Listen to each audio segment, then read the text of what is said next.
And see. Hello, everybody. Good morning. Today's April 21st, Monday 1.344. And I'm just wanted to make a quick video. There's a really cool picture that's kind of making its way around Facebook. It's a picture of what looks like an anime girl uh, who is playing on a computer. Could be a video game system, but it looks more like a computer. And apparently someone has just said on the screen, you're so lucky you don't have to deal with having periods or getting pregnant. And the girl says, fuck you, and punches the screen. Okay. So I'm going to minimize that and I'll see if I can figure out a way to put a link in the description, but that's the meme. It's really kind of cool, really very well drawn and whatnot. Captures the emotions of the moment. But I wanted to comment, if I could, if you'll grant me 30 seconds of comment time to get a little comfortable. Just FYI, I am 3 weeks post-surgery GCS, and I am hurting, which is cool. I take it. I take it. I'm healing. Okay. But I want to talk about this meme because I had time yesterday to think about it. I was driving for one of my follow-up surgery appointments, and so I had a good 3 hours in the car driving. It's a very emotionally charged image, and it brings up a lot of emotions. And one of the worst things we can do as people, I think, when someone expresses an emotion is the first thing we do is try and fix it. And I'll even go so far as to say it's a very male trait. Okay, men are from Mars, women are from Venus. Males want to fix stuff. I want to fix it. Shut up, I'm going to fix it. Okay? And so if someone expresses an emotion, I'm willing to bet you a cup of coffee that the worst thing you can do is to try and fix it. Okay, as the first thing. Might I suggest a different approach, which would be more of the Venetian approach, more of the female approach, would be to listen. Actively listen. Compassion, empathy, Oh, I'm so sorry to hear that you're feeling this, and I can relate too, because as a trans woman myself, I can relate to those feelings, and I'm so terribly sorry that you feel that way. And I could cry too about it. I can. Okay. So that would be one thing that I would say, and as you can tell, I'm not faking it. I got the. I feel your pain, my sister. Okay. Follow that up with second thing. Well, what do we do about it? Maybe that's a little bit of the male. Not fix it, but how do we talk about this issue?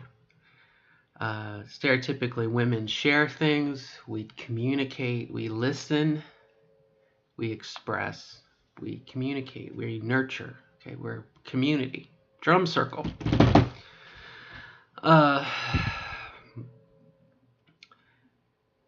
That is a very, very honest and not rational. That is a very honest and true emotion, to feel separation, to feel like we don't belong, a longing for something that we don't have. Okay, I mean, and I'll be very specific. Okay, I won't try and speak in a generality, although I have a feeling that's the way this is going to go. But as a 46-year-old trans woman, I can tell you that there are things I wish I could do that I can't do. And I think that's some of that meme, someone says, oh, you're so lucky because you'll never have a period or whatnot. And your emotion is, again, fuck you. I mean, it captures, it encapsulates that emotion, which is perfect for a visual image to do. Very hard to do that. But where do we go from there? What do we do with that? I feel it, you feel it. Okay. We can go, poor baby. Okay, or I'm sorry. I'm sorry. Again, I get it. I understand. Something that my mom had said to me. Oh, kitty cat. when I would express something similar, especially frustration that I would have with my transition. Things aren't going as well as I wanted them to. Things are not, uh, you know, raise your hand if you feel like your breasts aren't big enough.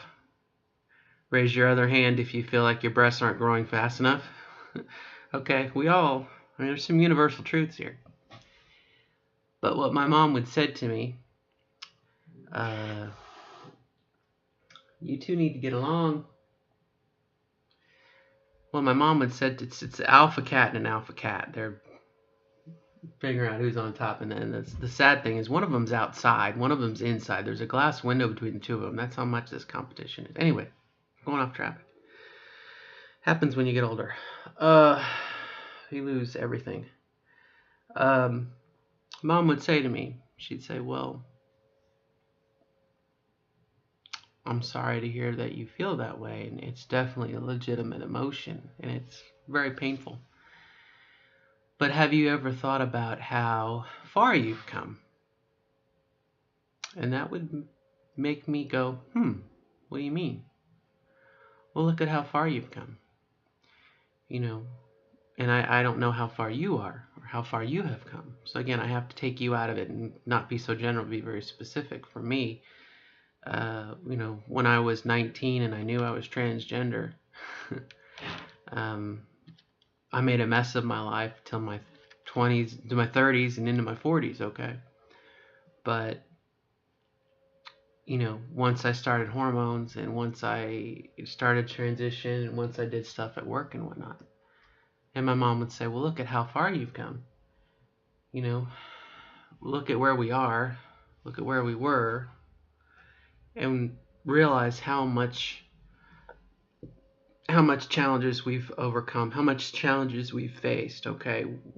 How is our life now compared to how it was before?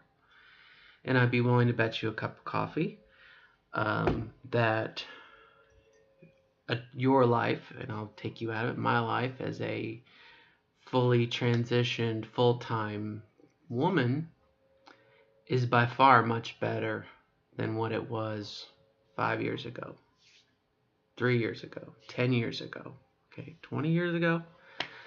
And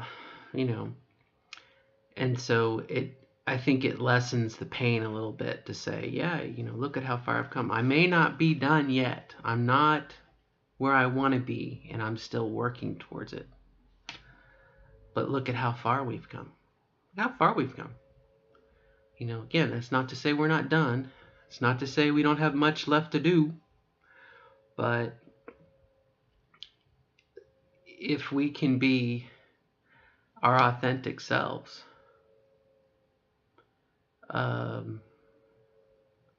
that's a hell of a lot better than living the lie that we used to live, being the walking corpse that we used to be, that dead person. We're alive now. So again, look at how far we've come. Again, does it necessarily mitigate that longing, that pain, that frustration? No. But comparatively, I think we're in a better place. And tomorrow we're going to be in a better place. Every day things get better and better in theory. Okay. So I would say that, it's kind of the follow-up to the first thing. Yes, it's terrible. I can relate to your pain, and it sucks. It sucks ass. Okay. Look at how far we've come. Does that help any? Maybe? Maybe not. The other thing that I would say that popped into my mind as I was driving to my appointment and driving home in pain was the idea of the impossible dream. In the musical Man of La Mancha, Don Diego de la Vega, the Man of La Mancha, okay, he sings a song about the impossible dream. And this whole song, if you look it up, talks about reaching the unreachable star. And, that is his quest. That is his thing, is to, even though he knows he will never reach it, because it's the unreachable star. It's his journey, it's his challenge to strive to have it, to reach it, to obtain it. And I think there's a parallel there somewhat in our lives for the moment. Okay, there's no, as of 2018, April 21st, 2018, 10:16 Eastern Standard Time, right now at this very moment, there is no medical procedure that I know of that is going to enable a trans woman to have a period or give birth. Now, that was 5 seconds ago. Maybe now there is. Maybe tomorrow there will be. Maybe 20 years from now there will be. But it's not something that we can have at this moment. And so longing for that impossible dream, it sucks ass, the pain of it. But it's an aspiration. Okay? And we can say, oh, it's terrible, I'll never have this. Or for the moment, I mean, who's to say? Look, they do wonderful things all the time with science. Okay. There's a cure for AIDS. I mean, I can remember back in the 80s, you know, there was this thing, AIDS, HIV, and it was killer. And, well, here we are some 20, 30 years later, there's a cure for it. So who's to say what's going to happen? We don't know. But we have to live in the present moment. And part of being in the present moment, I think, is understanding where we are, where we might want to be, but also to look back at how far we've come. Where are we? And where we're going.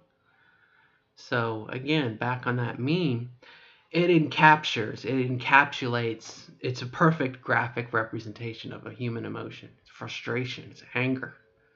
Okay, and it's legitimate. We are authentically in that position. And I'm not here to dispute that. My hope, perhaps, if anything, is to soothe, like my mother soothed my emotions many, many times when I freak out about how things are not going my way, how things are not happening as quickly as I want them to. And she'll say, look at how far we've come. Look at how far we've come. Does it mean you're done yet? No. And there may be a wait tomorrow, or next year, or 2 years, 6 years, 10 years. We don't know. So my hope is that might help somewhat. Okay.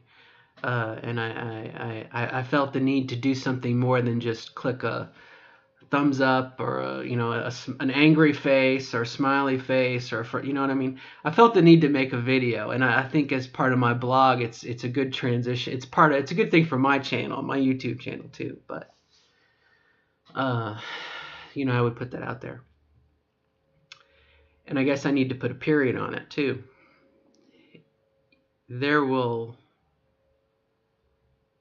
I probably don't have to say this, but I will for emphasis. In this life, my friends, there will always be someone better off than you.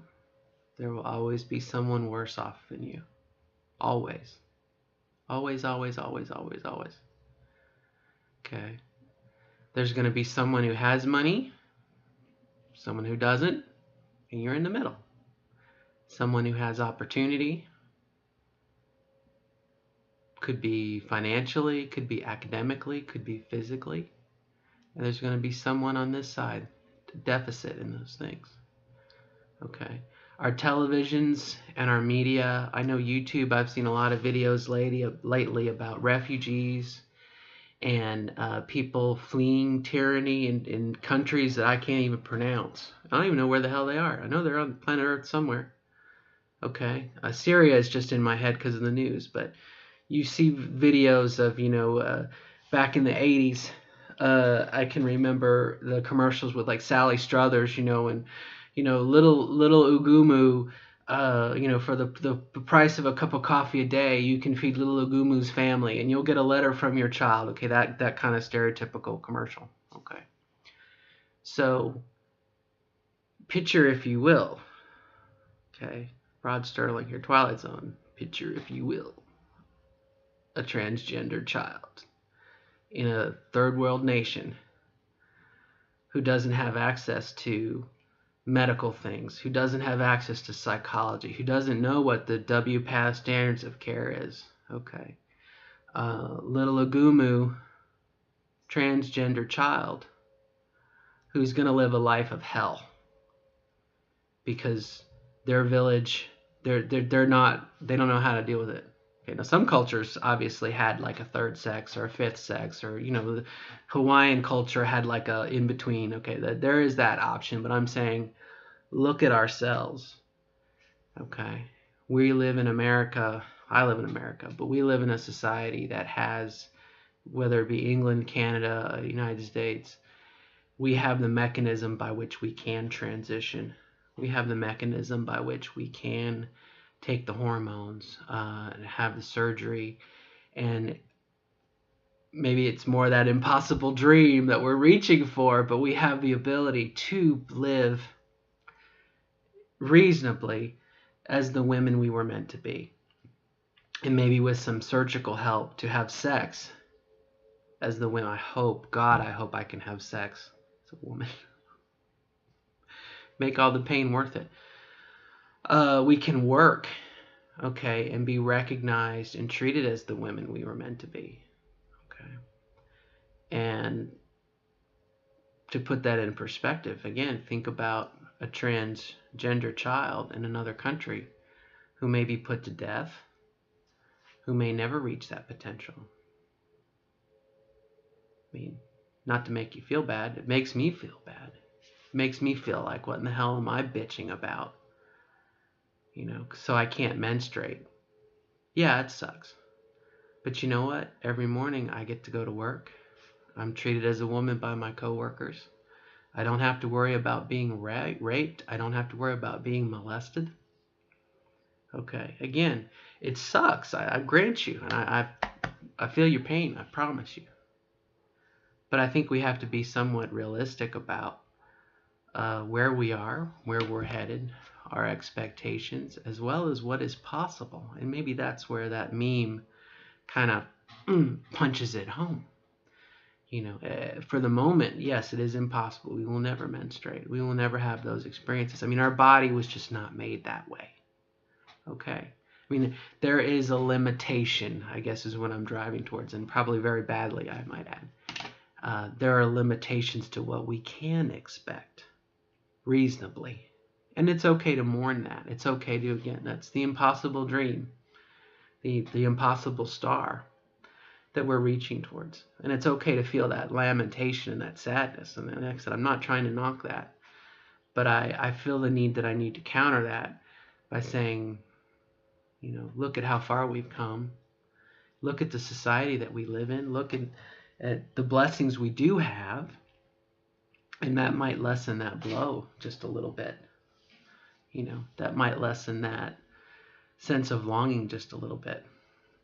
And I think also to add a little bit of hope that who knows, next week, next month, next year, some grad student at some medical facility is going to come up with a procedure, and who knows, the next generation might benefit from that.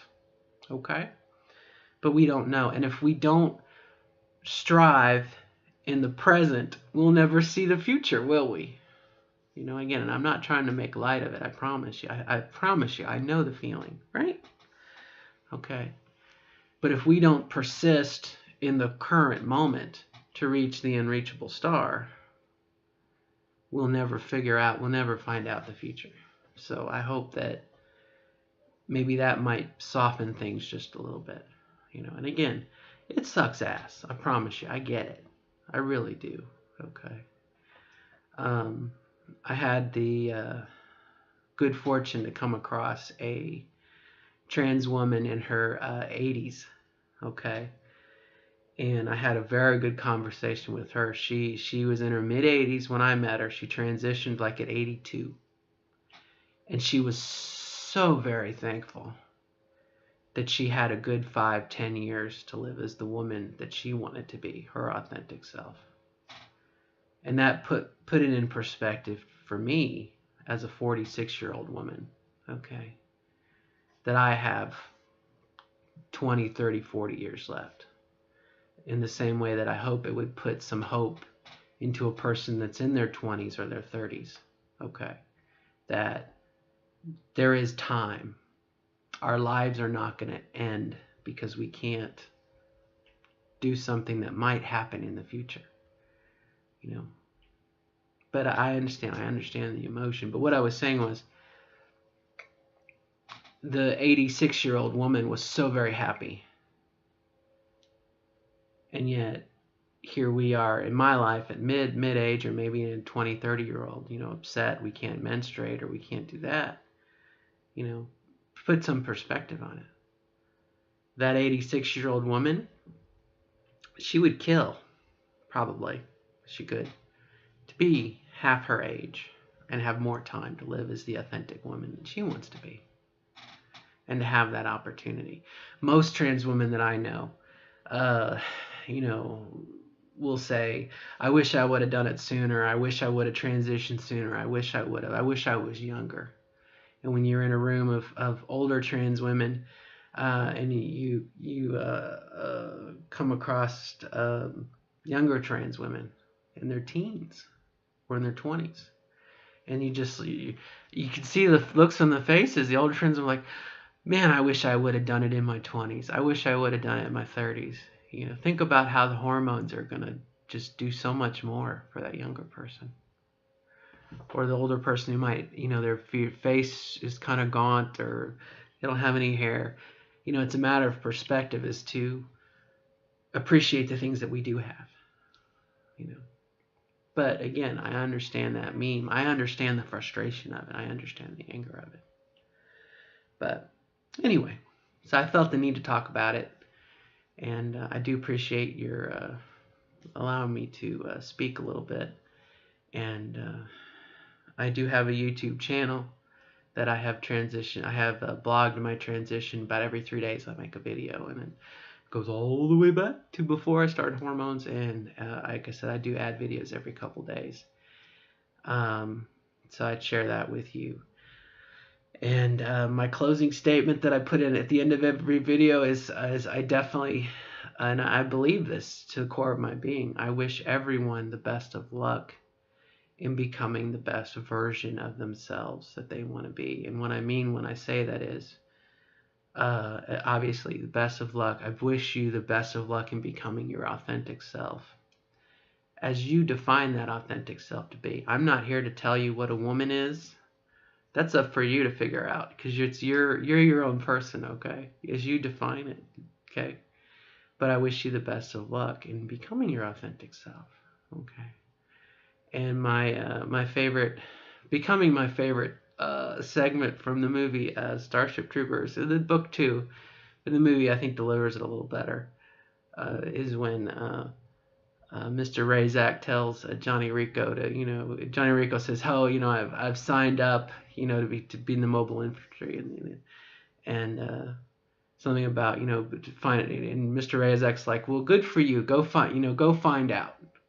You know, go find out if it's right for you. Find out for yourself."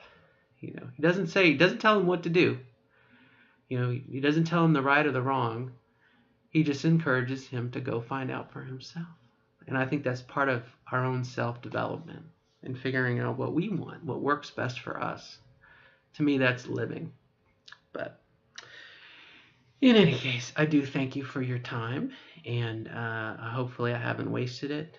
And I do wish you best of luck in your journey. All right. Till next time. Bye-bye.